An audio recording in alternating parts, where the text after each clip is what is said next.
G'day everybody, welcome back to another week here on the Aussie lawn. In today's episode we're going to have a look at my front yard. We're going to look at some broadleaf weeds that are starting to creep into this Santarana couch. A little bit of Poa annua, so winter grass starting to emerge. So it's good time to, now's the time to treat it.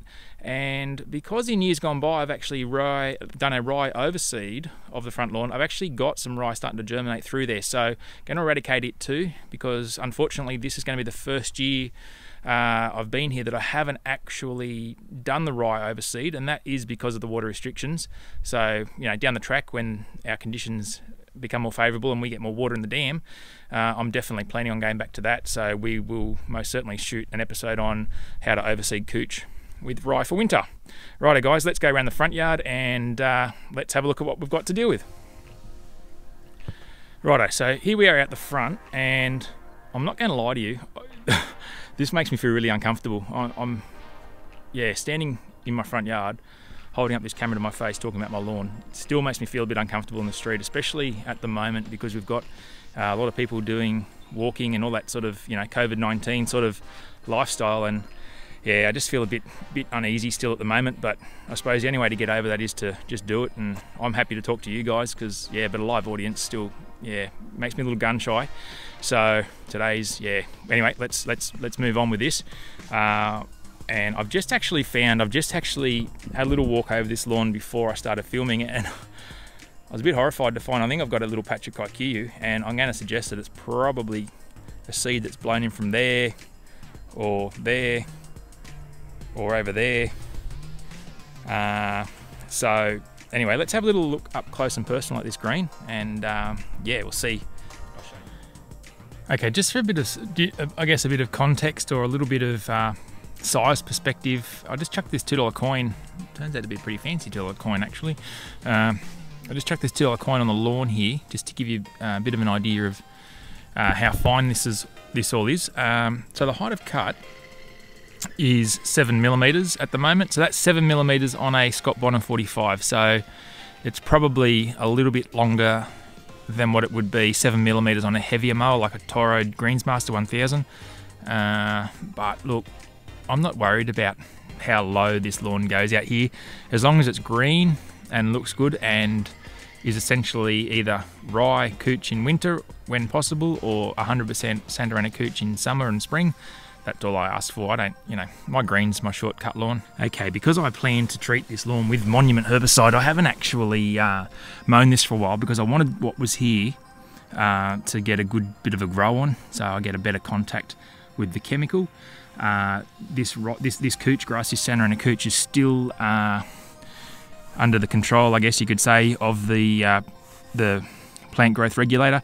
So everything that's come up now is yeah, ready to be treated. So this little bit here, and I'll zoom in on that, I think is kikuyu, and I think it's seed because it's juvenile plant. So I'm going to dig it out with that little fork there, and let's just see.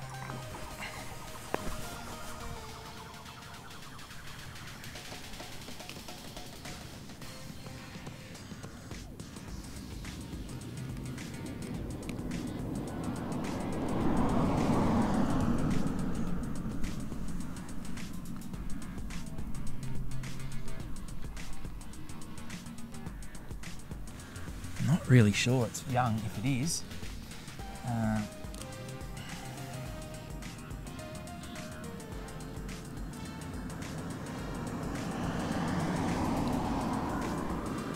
tend to think that it is, but it's very young, so the Monument will knock that anyway.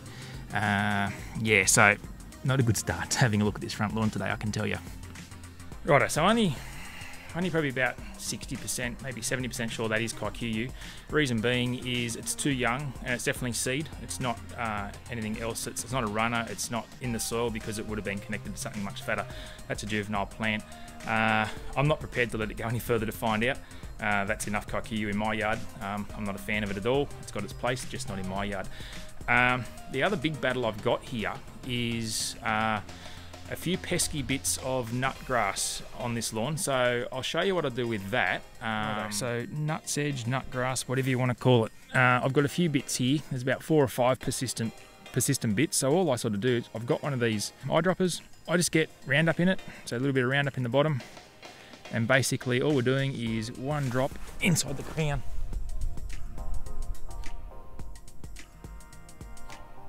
And that's it. That's all I do. I keep on top of it, and I've got, I think, 3 or 4 bits in here.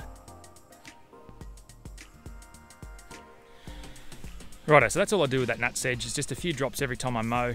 I don't really worry about blanket spraying the whole lot generally, because there's only those few little bits. However, if I had a larger area, then I would use something like a sedge hammer. But yeah, that's all we've got to do with that one.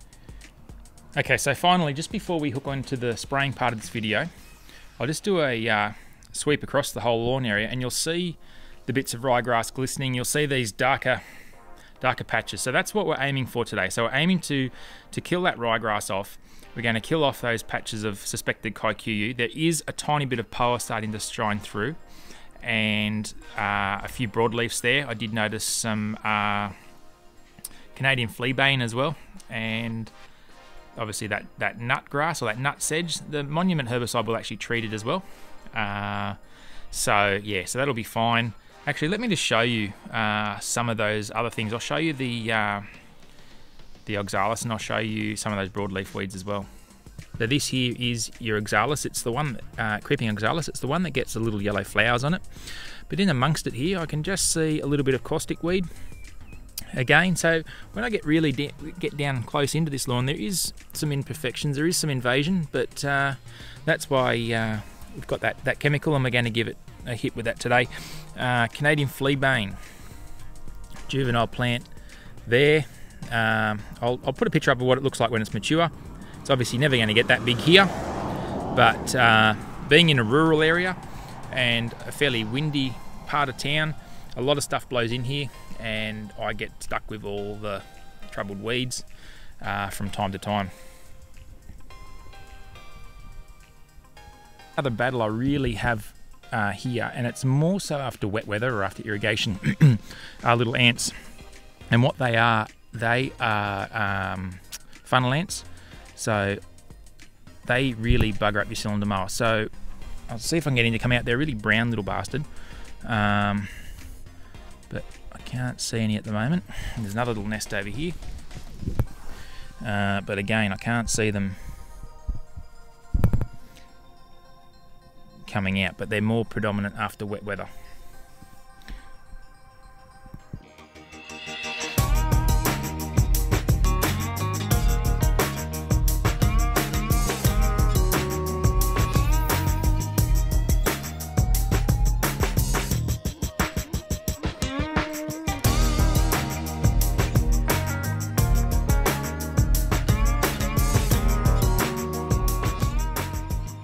Okay, so unlike a lot of selective herbicides that you can sort of see results after the first day, you know, plants, weeds will start wilting, etc.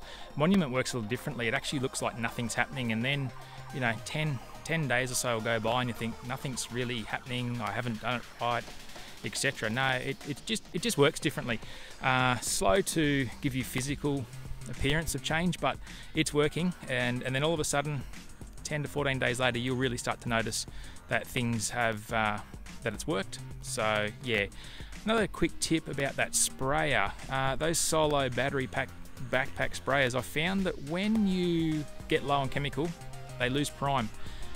The best way around that is to actually drop it off your shoulder. So the suction side, drop it off your shoulder, and it doesn't seem to lose prime, and you get to use the last of the tank. Otherwise it can lose prime with about 4 litres still left in it.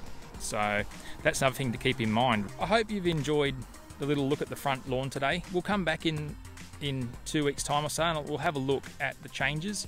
Now I can't mow this for a day or two either side, so I won't get a mow on this now for probably 4 or 5 days, but I'm good with that. So yeah, anyway guys, look, we'll catch you next time here on the Aussie Lawn.